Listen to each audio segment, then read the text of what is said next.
कथा डिभोर्स। लेखक समर्पण थापा। सन्तोष र उमाले डिभोर्स गरेको 10 वर्षपछि एउटा विवाहमा दुईजनाको भेट भयो। सन्तोषले उमालाई एक्लै देखेपछि ऊ नजिक गएर खाली कुर्सीमा बस्यो।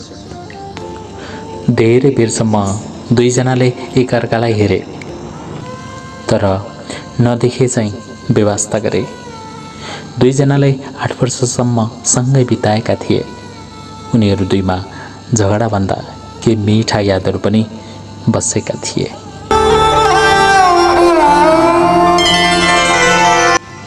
अन्तमा सन्तोषले नै कुरा गर्न थाल्यो। तिम्रो हालखबर के छ? उमाले घमण्डका साथ भनिन्। एकदम ठिक छ। दोस्रो विवाह गरेको पनि 8 वर्ष भइसक्यो। 2 बच्चा पनि छन्।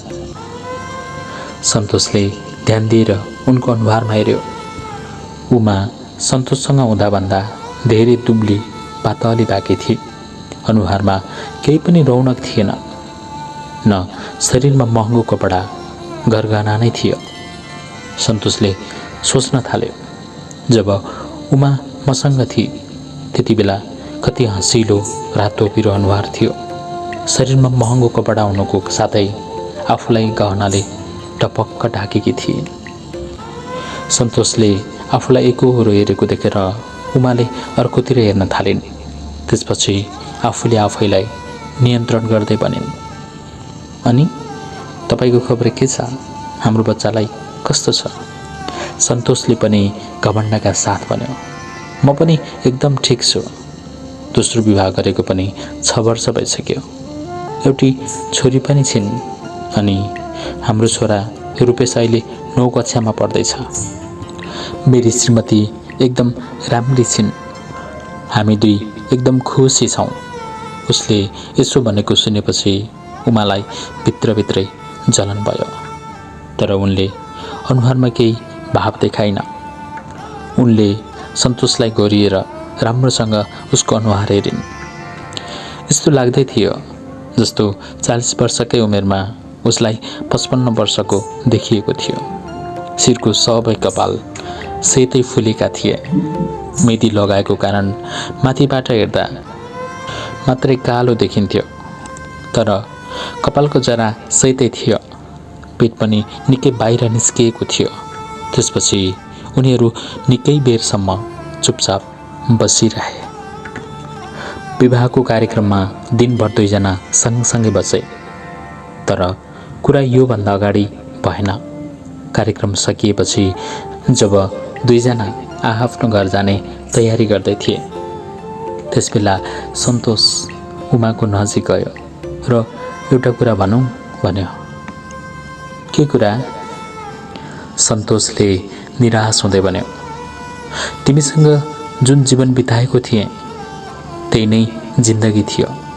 अहिले त जसोतसो दिन काट्दैछु।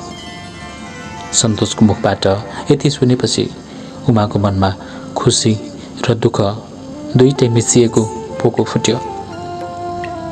उनलाई यस्तो लाग्दै थियो जस्तो घाँटीमा केही कुरा अड्किएको छ। उमाले आफ्नो आँखामा आउन लागेको आँसुलाई थाम्दै भने, म पनि पछुताइराखेकी छु। एउटा जडिया र 24 घण्टा मुखमा खाइने र चुरोट खाइ राख्ने लोग्ने भेटेकी छु। दिनरात रोएर दिन काटिराखेकी छु। सन्तोषले आँखाको डिलभरि आउँदै गरेको आँसुलाई लुकाउन अनुहार अर्कोपट्टि बनायो र भन्यो, हामी दुईटै काँचो उमेरमा विवाह गर्नुको कारण एकअर्कालाई बुझ्न नसकेर मूर्ख थियौँ, जसले सानो सानो कुरालाई बढाइ चढाइ गरेर छुट्यौँ। आज म तिमीलाई यति नै भन्न चाहन्छु, तिमी धेरै राम्रो थियौ।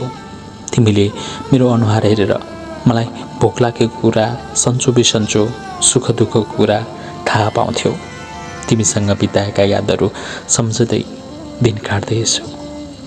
उमा रुन थाली।